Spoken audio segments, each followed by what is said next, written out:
বর্তমান সমাজের দিকে তাকাইলে দেখা যায় অনেক নিত্যবান সম্পদের মালিক আছে, ধনী ব্যক্তি, ধনাঢ্য ব্যক্তি, কিন্তু দেখা যায় নেশাব পরিমাণ সম্পদের সে মালিক আছে,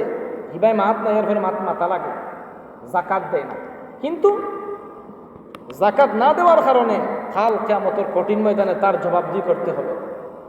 আল্লাহ জিজ্ঞাসা করবে, আল্লাহ জিজ্ঞাসা করবে, বন্ধু তোরে দুনিয়ায় জিন্দগির মধ্যে ওটাল ধন সম্পদ তোরে দান করছি, লাখো তুই দিছত নিয়ে 2,500 বলে পারছি না, বলে যা গাড়ার মধ্যে পড়বি না। এর কারণে সম্পদ টাকা সত্ত্বেও যদি এই সম্পদের আপনি আমি কদর করি না, সেই সম্পদটাকে আল্লাহর রাস্তায় ক্ষয় করি না, আল্লাহর রাস্তার মধ্যে ব্যয় করি না, এই সম্পদটা কি তোমার যে ওঠাল ধন সম্পদ আল্লাহ পাক রব্বুল আলামিন দান করছেন, সেই সম্পদের হক আছে আপনার গ্রামের যে আপনার একেবারে গরিব মিসকিন তারা, আরও যারা হকদার আছে আপনার পাড়া প্রতিবেশীর মধ্যে যারা একেবারে দুর্বল মিসকিন, তারা প্রতিবেশী তারা সম্পদের কিন্তু বাঘ পাইত। কিন্তু আপনি আমি বিশাল সম্পদের বাঘ, আপনার আমার যে সময় বিবাহ অনুষ্ঠান হয় সেই সম্পদ আপনি আমি অবাক হয়ে করি নাই, কিন্তু